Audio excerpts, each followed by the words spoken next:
Dari markas besar unit strategis dalam sistem intelijen Republik Rakyat Tiongkok telah mengamati dengan seksama manuver-manuver Amerika Serikat di kawasan Asia.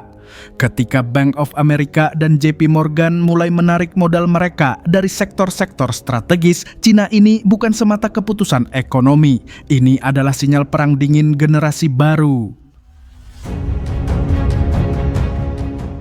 Amerika bukan hanya mundur dari pasar, mereka sedang merancang eksodus kapital sebagai instrumen tekanan. Tujuannya jelas mengisolasi Tiongkok secara finansial, memperlemah jantung ekonomi, dan menciptakan dislokasi sistemik dalam investasi dan perdagangan. Tapi mereka keliru dalam satu hal, Tiongkok sudah bersiap jauh sebelum langkah ini diambil. Sejak 2016, ketika perang dagang mulai menguat, Cina telah menanamkan strategi dual circulation yang memperkuat permintaan domestik sambil tetap menjaga hubungan global yang selektif. Cina juga mempercepat inisiatif dedolarisasi melalui kerja sama dengan Rusia, Iran, dan mitra BRICS lainnya.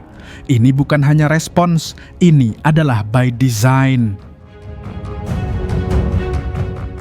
Bank of America mungkin berpikir bahwa keluar dari proyek-proyek Cina seperti CATL akan melumpuhkan teknologi baterai dan kendaraan listrik Tiongkok. Namun mereka gagal memahami bahwa teknologi Cina tidak lahir dari ketergantungan, melainkan dari rekayasa sistematis hasil dari 20 tahun program intelijen ekonomi, investasi dalam R&D nasional, dan transfer teknologi strategis. Sementara itu, kapital yang mereka tarik keluar telah digantikan dengan modal dari negara-negara sahabat seperti Uni Emirat Arab, Arab Saudi, dan bahkan Eropa Timur. Cina telah membentuk jaringan keuangan paralel lebih tersembunyi, lebih fleksibel, dan bebas dari sensor Washington. Bahkan saat mereka memperketat investasi melalui undang-undang baru di Capitol Hill, Cina telah memperkuat kehadirannya melalui entitas proksi. Perusahaan-perusahaan Cina tetap beroperasi di luar negeri berbadan hukum netral, namun masih di bawah pengawasan pemerintah. Mereka tidak bisa membendung arus modal global semudah itu. Dari sisi pertahanan intelijen, Cina juga telah memperbarui sistem deteksi kebocoran informasi, memperkuat firewall ekonomi, dan melacak semua aktivitas shadow banking. Cina tahu siapa yang keluar, kapan, dan untuk alasan apa. Intel Cina di Wall Street pun tetap aktif, mengamati pergerakan musuh dengan presisi algoritmik. Di balik layar, Cina sedang menjalankan operasi tembok merah, sebuah strategi kontrafinansial untuk menyerap serangan ekonomi dalam jangka panjang. Salah satu pilarnya adalah digitalisasi yuan melalui ECNY, memperluas adopsi di Belt and Road Initiative. Jika dolar adalah peluru mereka, maka blockchain adalah baju zirah Cina.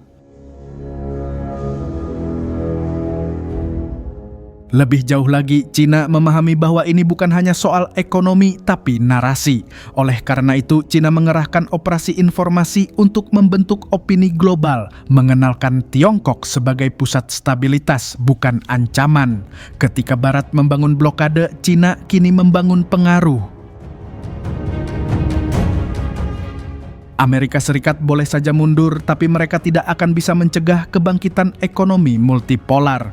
Tiongkok tidak akan runtuh karena tekanan keuangan. Sebaliknya, krisis ini justru akan mempercepat transformasi Cina dari pabrik dunia menjadi pusat inovasi dunia. Dan pada akhirnya, seperti pepatah lama Cina, ketika harimau Amerika mengaum di luar hutan, naga Tiongkok sedang berlatih dalam sunyi. Amerika mungkin telah memulai babak baru perang modal, tapi Tiongkok sudah tahu akhir dari permainan ini. Peace.